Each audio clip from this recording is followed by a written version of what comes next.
quarterbacks would sit out this game. Daniel Jones and Baker Mayfield chilling and watching from the sideline. Not Case Keenum, though. Case Keenum. Ooh, okay. You have Kadero Hodge. Oh, we love us some Kadero Hodge here on the show. No matter where he's at, we're going to be cheering for him. That was a 7-yard touchdown. Browns lead 7-0. And how about this? John Kelly. Ooh. John Kelly was nasty. He was nasty. All these former physical. Keenum, Hodge, Kelly. Yeah. Everybody's. The second-year runner out of Tennessee. He got in the end zone. The Browns win 14-7. Yeah, let's go to Steelers versus the Lions. What's he doing out there? Ben Roethlisberger playing in this game. Nice to see here. Fake pass. Fake the camera guy out. Always a good pass when you're faking the camera guy out. Hits Pat Freiermuth in the end zone for an 11-yard touchdown. Both camera guys. Rookie tight end Freiermuth expected to make an impact this season here. Penn State guy right there. Okay, let's get on here. Still leading 7-0. It's Ben. It's Freiermuth. Again. Second touchdown of the half. He and Ben have a connection. Look at that catch. Very nice. Freiermuth, part of the Steelers' victory. They just roll 26-20. Here, that pump fake is called the Friar Tuck. That's good. Oh, nice. Hopefully no Friar Tuck. Here's Mike Tomlin on what he saw from his longtime quarterback after the game. I thought he did a nice job. I thought we got what we wanted to get accomplished, get him familiar with administering the offense in the in-stadium like circumstance. I thought he did a great job of communicating. He made good and fluid decisions, and we were able to move the ball. He had a perfect passer rating. He was 8 of 9. Beautiful ball that we, of course, saw in the highlights. So, yes, Mike Tomlin very happy with his veteran quarterback, at least after yesterday's or this weekend's performance. What did you guys make of Big Ben's debut in the preseason six? I thought the offense looked different, which was such a relief for everyone who's following the Steelers over the past few years, and it was predictable, and it was no run game. It looked different. It had razzle-dazzle to it. And earlier this summer, I put together one of these concocted lists of the 5 coordinators, I think, who have the biggest responsibilities this season. And here was the list that I did earlier. They're all new coordinators. And I have Canada as number 1. He's the new offensive coordinator of the Pittsburgh Steelers. Because this is almost like, hey, Ben, if it's not this year, I don't know what to tell you. And we've got a rookie running back, and we've got a new offensive line, and it's on him. Well, Matt Canada's offense came out, and it was humming yesterday. There he is. That's what he looks like. That was him talking under the mask. Okay. I assure you, there's a And the hat. but there is. He's going to be calling the plays from up in the booth, which is interesting this year. I got that news nugget. There he is talking. Josh Dobbs, hello.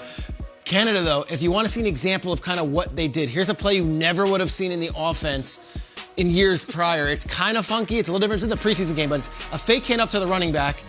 And there's a little picture of the running back himself. So they would usually never do that type of deal where it's a play action, then a dump off, then look at Najee go. Obviously, this is it. There's going to be a little razzle-dazzle. It's going to be a little pre-snap stuff, but it's a fake. And then usually in the Steelers' offense in the past, you let that guy go. It's not going to him. It's going to somebody else. No, it's going to him. I like what the offense looked like. Ben looked good. I think there's a lot of optimism in Pittsburgh. If the offensive line can do it and protect him, it's all new. I think Matt Canada's got the hands on the levers, and it's going to be just fine. It's going to be a little different than last year. Big Ben looked good. I mean, real good. You mentioned the 5 coordinators. How about the 5 guys who caught the rock for the Steelers? I mean, last year we were talking about a lot of drop balls for these guys, and a lot of the blame went on Big Ben's shoulders, and rightfully so. I mean, he didn't play incredibly well towards the end of the year, but when guys are dropping the rock, I feel like it is on the wide receivers and the pass catchers, which is running backs and tight ends as well. We came off the highlights a segment ago where we were talking about the 49ers. A ton of balls touch these guys' hands. They're throwing some interceptions. There's a lot of drops. People are whispering about the wide receivers for the 49ers. Not this year for the Steelers. As much as we can say, oh, Big Ben is aging. What is his arm going to look like? Did he really lose weight? Who cares if his wide receivers are catching the ball?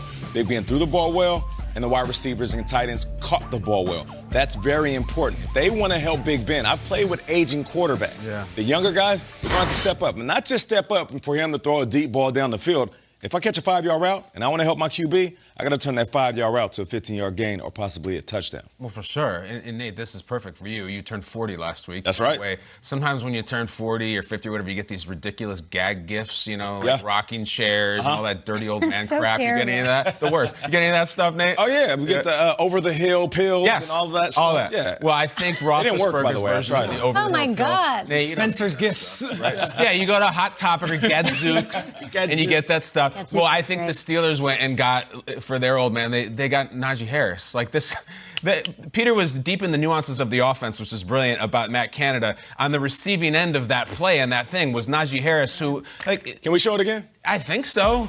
There's so many good young quarterbacks. I still think this is going to be your Offensive Rookie of the Year.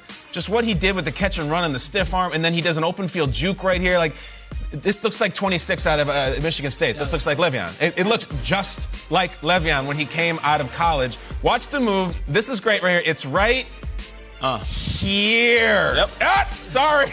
This guy looks awesome. Put the DB on all fours. He did. So Ben, looks healthy and happy and everything. Like, that dude is the guy who's going to get you through that last year. And watching the Steelers, my biggest takeaway with Ben out there is like, damn it. Like, just when I think I'm out, they pull me back in. Like, I'm like, oh, Ravens and Browns, it's a takeover. The Bengals, I'm like, do I really have the stones to come on this network and say the Steelers aren't going to make the playoffs this year? I'm really conflicted about it because I love Najee. I love the Canada stuff. And Ben looks like it's 2012 or something. It's scary. Yeah, you can't go against him if he's going to show up and look like that.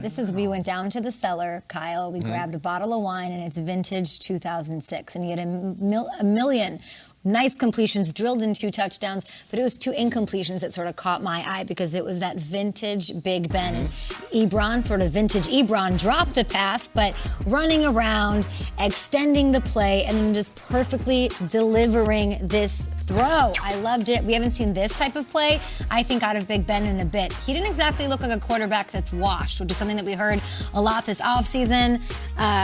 He doesn't really have it anymore, I think, and I've been saying it all offseason. Maybe he was just tired. He had to, in that rehab, throw a ton, then throw a ton in the season because he didn't have a Najee Harris to hand the ball off to. Did he change your perception or impress you? I mean, he obviously impressed you out there with that long throw. Yeah, listen, when Big Ben said that he's in great shape, I believed him. And I wanted to see what he looked like in the preseason. To be honest, I was surprised that he actually played. I thought he was going to sit out until the first week. But, to Kyle's point, he said this is going to be the guy to get you through your last season. I think more importantly with Najee Harris, that running back is going to get you through that last month. And it's all strategy, guys. Like, and that's when they always fall on their face. Exactly. They fall apart last year. Exactly. And how many times have we seen the Patriots cook early in the season? Tom Brady's on fire. The wide receivers are looking good. Right. Then all of a sudden, November and December, even January, it's like we forget how many running backs they have. We get like the James White game. Yeah, it's like they have 7 running backs on the roster. Deion Lewis. Yeah, and I think that strategy by Bill Belichick saying, let's take a little pressure off of his arm. Let's make sure we use our talented skill players. Right. And then when we need Tom Brady to step up in January and hopefully February, he'll be ready to go. I've been really high on the Steelers because of that. You have been, Peter. It's like new blood. I feel like nothing against the previous offensive coordinator, Randy Fichtner, but to just be injected with some new blood and some new play calling and some ideas outside the box than what it's always been, it's a big deal. And you mentioned one rookie, Najee Harris is going to be fantastic. This Fryer move, starting tight end. I mean, Ebron's out there, and he's going to be what he is. He's going to catch passes. Give us the dossier on Fryer move. Penn State was a solid player there. Second round pick, I think? Second round, and they drank him aboard, and he has been lights out during training camp and preseason. Big body. Big body, and he can catch ball. He reminds me a little bit of like the Heath Miller type that they had. So you've got your Ebron, who's your receiving tight end, and you could say he's dropped passes, and he has over the past, but he also has had great years. Yeah, these Indianapolis time. Double-digit touchdown years. 13 touchdowns 1 year. He's going to catch passes, and then Freiermuth, to have those 2 tight ends in Pittsburgh is good too. So I feel like the Pittsburgh offense is much improved. The offensive line is the only X factor. That's the issue. They have so many changes with Villanueva gone and Pouncey gone, and you have to replace those guys, and those are long-time starters. So we'll see if Trey Turner and the new guys can kind of fill in, but I like what I saw. We'll keep it in the division for the next chat.